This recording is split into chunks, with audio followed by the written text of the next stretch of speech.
Howdy guys, I'm Pop. And I'm Todd. And we are Pop and Todd Games. And today we're going to be talking about our top 5 game mechanics. I'm going to define what that is in case you haven't heard of it. Another word is mechanisms that is used. So game mechanics are systems of interactions between the player and the game, along with how the game responds to the player's moves or actions. To kick it off, Isaiah's going to give us his number 5. My number 5 is worker placement. I like that style of game mechanic because I like that you usually have a lot of variety. Like if you play My Little Labyrinth, it's like Evertale, but it's a lot easier. So it's like this, you have these 3 meeples and it goes around and you get to choose where to place them. And I like that style a lot, and you get to choose the resources you get. And that's my number 5, game mechanic, worker placement. That's a good one. Yeah, it's fun being able to place your workers out, to collect resources, and to do actions. And you're limited on the number of workers you have, so there's often interesting choices to make along the way with worker placement games. So yeah, that's a great choice. All right, my number 5 is set collection. So set collection is basically you're collecting sets of something, usually cards, but they could be something else. And the more of a particular type of set you have, the more points you score. And the scoring is usually exponentially greater the more you have. So it may be you get 1 point for 1, 3 points for 2, 8 points for 3, and so forth. So it just kind of, incrementally goes up the more you have of something. And I like the challenge of trying to collect sets of one particular type of things, and then you can have multiple sets of different things, and then you score points for each set that you have. So that's my number 5. What's your number 4, Isaiah? My number 4 is variable player powers. I like that type of game style because you like have these player powers, like in Dice Turn, and you have like these cards, and you can upgrade it, and you have these cards that you spend CP to use your variable player powers, and I like that a lot.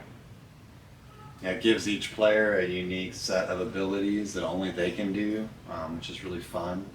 Gives you that feeling like you're powerful in your own way, and oftentimes each character has their strengths basically that are unique to each character in the game. So yeah, that's a good choice, Isaiah. All right, my number 4 is drafting. And there are 2 types of drafting. There's open drafting and closed drafting. And just to kind of go over those, is closed drafting is where you have a set of options before you, but no one else sees what those options are except for you, and you're picking something from that set of options. Open drafting is where all those options are before everyone at the table, everyone can see it, and then you go around in turn order and you select which item you want. Could be a card, could be whatever, could be a meeple or what have you, but everyone sees what you pick. There's no secret information. Oftentimes in closed drafting games, everyone's just picking a card from their hand, and then they play it face down, and then everybody reveals that card all at the same time, and then everybody knows what you picked. But it's closed drafting in the fact that no one knows why you're selecting and what you have to choose from.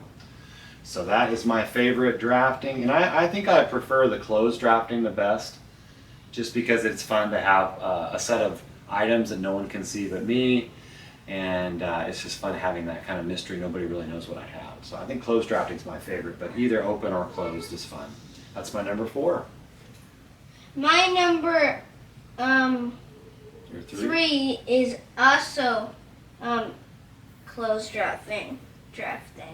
I like this type of drafting, like my dad said, because I like that people can't see your cards and that you can choose, and not like they want the card too and stuff like that.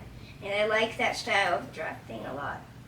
That's my number 3, my favorite drafting, closed drafting. All right, we almost had a crossover, and we actually had a crossover almost in the same number. So my number 3 is area majority. Area majority is basically where you are putting, say, meeples out, workers out, cubes out, And the more of that item you have in a particular area, a particular spot, the more points you're going to score, or you'll be the only one who scores in that area. So it just depends on the game, but whoever has the most gets the most points. Whoever has the most of whatever it is in that particular area. And then if you have the second most, sometimes there's points for that. And it's just fun. One of my favorite games, Rococo, has area control, where you're putting out these clothes that you're making, and then you're basically people are renting these clothes from you, and so they're wearing these clothes. And wherever you have these items on, you have these little people representing those clothes that they're wearing. And if you have the most in each section, then you're going to score the most at the end of the game. And so I just love that, the challenge of trying to get the most of something out there for area majority. That is my number 3. What is your number 2, Isaiah? My number 2 is hand management. I like that style because I like that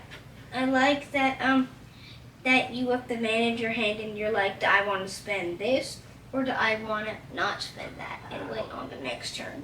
Then I spend it.